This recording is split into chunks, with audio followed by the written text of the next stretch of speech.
பதிவு செய்யப்பட்ட எஃப்ஐஆர் முதல் தகவல் அறிக்கை ஃபர்ஸ்ட் இன்ஃபர்மேஷன் ரிப்போர்ட்ல விஜயனுடைய பெயரோ எதுவுமே கிடையாது.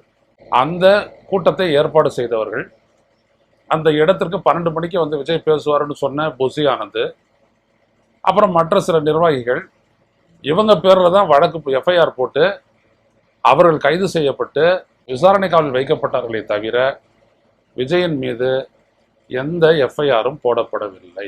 இதுதான் முதல்ல தெரிஞ்சுக்கணும். அதுக்கப்புறம் விசாரணை அந்தாண்ட போயிடுச்சு. விசாரணை சிபிஐக்கு போச்சுன்ன உடனே இவங்களெல்லாம் ரிலீஸும் பண்ணிட்டாங்க. தமிழ்நாடு காவல்துறை இவங்களெல்லாம் விசாரணை காவல், ஏன்னா சிபிஐ கிட்ட போயிடுச்சு. அதுக்கப்புறம் சிபிஐ தான் விசாரிச்சாங்க.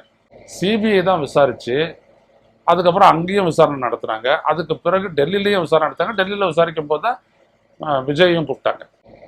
விஜயை கூப்பிட்டு 3 நாட்கள் விசாரிச்சாங்க. மொத்தம் 19 மணி நேரம் விசாரிச்சாங்க. தமிழ்நாடு காவல்துறை விஜயை விசாரிக்கவும் இல்லை, முதல் தகவல் அறிக்கையில் சேர்க்கவும் இல்லை, எதையுமே பண்ணலை. ஆனா விஜய் என்ன சொல்றாரு, என் மீது எப்படி பழிய தூக்கி போட்டீங்கன்னு சொல்றாரு அப்படின்னா, இந்த மனிதர் சுய நினைவோடு தான் பேசுகிறாரா என்கின்ற ஒரு பெரிய கேள்வி எழுகிறது.